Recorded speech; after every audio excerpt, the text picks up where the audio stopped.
বাইজিদ ভাই, একটি ইসলামিক গল্প বলেন তো।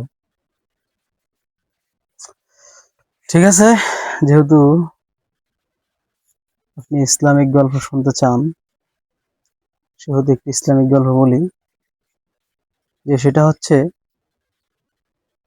আমাদের প্রিয় নবী হযরত মুহাম্মদ সাল্লাল্লাহু আলাইহি সাল্লাম তার অনুকরণের মধ্যে দিয়ে কিন্তু আমাদের আখলাক চরিত্র ফুটে ওঠে।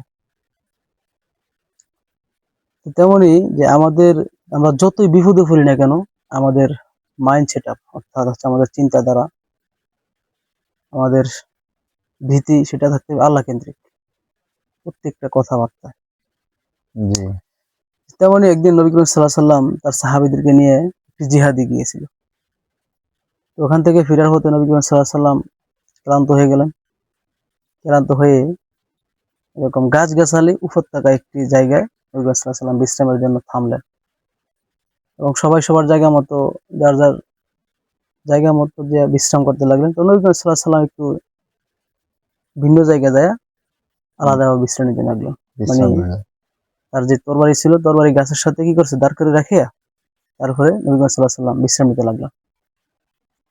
তবে এখানে আবার কথা রয়ে গেল যে প্রতিমধ্যে আবার একজন কাফের বেদুইন প্রধান, একটা গোত্রের প্রধান ছিল উনি। উনি নবী করিম সাল্লাল্লাহু আলাইহি সাল্লামদের মানে ইসলামিক কাফেলার পিছন পিছন আসতে লাগলো যে কোন সময় নবী করিম সাল্লাল্লাহু আলাইহি সাল্লামকে আক্রমণ করা যায়। আক্রমণ করা যায় সুযোগ হ্যাঁ, করে আর সুযোগ কি। বুঝে, সুযোগ বুঝে। তখন যখন নবী করিম সাল্লাল্লাহু আলাইহি সাল্লাম ভিন্নভাবে কি করলেন, যে বিশ্রাম নিতে লাগলেন, তখন সে চুপি চুপি এসে নবী করিম সাল্লাল্লাহু আলাইহি সাল্লামের দেহে মোবারকের পাশে এসে দাঁড়িয়ে তরবারিটা হাতে নিয়ে সে মানে আনন্দে আত্মহারা হয়ে গেলেন, হৈ হুল্লোড় শুরু করে দিল যে মোহাম্মদ তোমাকে আমার কাছ থেকে এখন কে বাঁচাবে, আজকে মোহাম্মদ কে তোমাকে আমার কাছ বাঁচাবে? থেকে কে বাঁচাবে। হ্যাঁ, এইভাবে মানে চিৎকার দিতে লাগলো। নবী করিম সাল্লাল্লাহু আলাইহি সাল্লাম স্বাভাবিকভাবেই উঠলেন এবং বসলেন। সে তো মানে উৎসাহিত, মানে এখন সেই নবী করিম সাল্লাল্লাহু আলাইহি সাল্লামকে কতল করে ফেলবে, মানে তরবারি নিয়ে এরকম ভাবে সে কথাবার্তা, আনন্দিত অনেক। আনন্দিত। হ্যাঁ, নবী করিম সাল্লাল্লাহু আলাইহি সাল্লামকে যখন বললো যে তোমাকে আমার কাছ থেকে কে বাঁচাবে, জি। তখন নবী করিম সাল্লাল্লাহু আলাইহি সাল্লাম শান্তভাবে বলল, আল্লাহ। আল্লাহ তাআলা আমাকে বাঁচাবে। এই কথাটুকু শুধু বলছে, বলার সাথে সাথে তার সমস্ত শরীর কে গেছে, কাঁপতে লাগলো। কাঁপতে কাঁপতে এক পর্যায়ে ভয়ে তার হাতে, কম্প হ্যাঁ, কাঁপতে লাগলো আর এক পর্যায়ে তার হাত থেকে তরবারি ছুটে পড়ে গেল।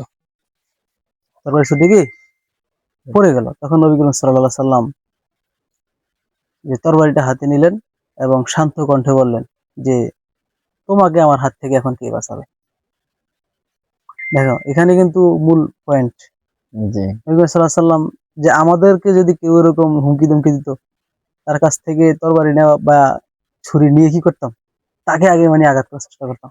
নবী জি। করিম সাল্লাল্লাহু আলাইহি সাল্লাম আঘাত করলেন না, তখন শান্ত গলায় বলল, তাকে বোঝার জন্য হ্যাঁ, যে বলল তাকে তোমাকে বলল। আমার কাছ থেকে কি বাঁচাবে। এখন তো সে ভয়ে মানে থরথর কাঁপতেছে যে যে আমাকে আপনার কাছ থেকে এখন কেউ বাঁচানোর নাই, আপনিই পারেন আমাকেই করতে, মানে বাঁচিয়ে দিতে। বাঁচিয়ে এখন নবী দিতে। করিম সাল্লাল্লাহু আলাইহি সাল্লাম তাকে কি করলেন, শান্তভাবে বললেন এবং ইসলামের দাওয়াত দিলেন। তখন সে বলছে, তুমি, নবী করিম সাল্লাল্লাহু আলাইহি সাল্লাম বলছে তুমি কি ইসলাম গ্রহণ করবে। তো সে বলল না, আমি ইসলাম গ্রহণ করবো না, তবে যারা আপনার বিরুদ্ধে যুদ্ধ করতে যায়, বিরুদ্ধে খাটে, তাদের সঙ্গী আমি হব না। এক পর্যায়ে দেখা গেছে উনি কিন্তু ছিল গোত্রের প্রধান। প্রধান ছিল, তো একদম উনি এই প্রধান। ঘটনাটা যায় কি করলো, তার গোত্রের মানুষের সবাইকে কাছে বলল। বলল। তখন তারা ইসলামের প্রতি আকৃষ্ট হয়ে হুম। ইসলাম গ্রহণ করে নিল। সবাই মিলে একসাথে হ্যাঁ, ইসলাম ইসলাম গ্রহণ গ্রহণ করে করে। নিল। একটা জিনিস এখানে খেয়াল করো, নবী করিম সাল্লাল্লাহু আলাইহি ওয়াসাল্লামের আখলাক, তার আখলাক অনেক ভালো। তার চরিত্র ছিল চরিত্র অনেক ভালো। দেখে অনেক তার ইসলাম গ্রহণ চরিত্র করছে। শুধু ব্যবহার দেখে মানুষই করতে ইসলাম গ্রহণ করে ইসলামের নিয়েছে। দিকে আসছে। ঠিক আছে। আমাদের তো উচিত হ্যাঁ, আমাদের ব্যবহার, মানে আমাদের আখলাক এরকম এগুলা সুন্দর করা। আমরা সুন্দর করব। কারণ আমাদের ব্যবহার হযরত মুহাম্মদ সাল্লাল্লাহু আলাইহি সাল্লামের মতো হওয়া উচিত। হুম, এটাই। এটাই। আল্লাহ তাআলা আমাদেরকে তৌফিক দান করুন। আমিন।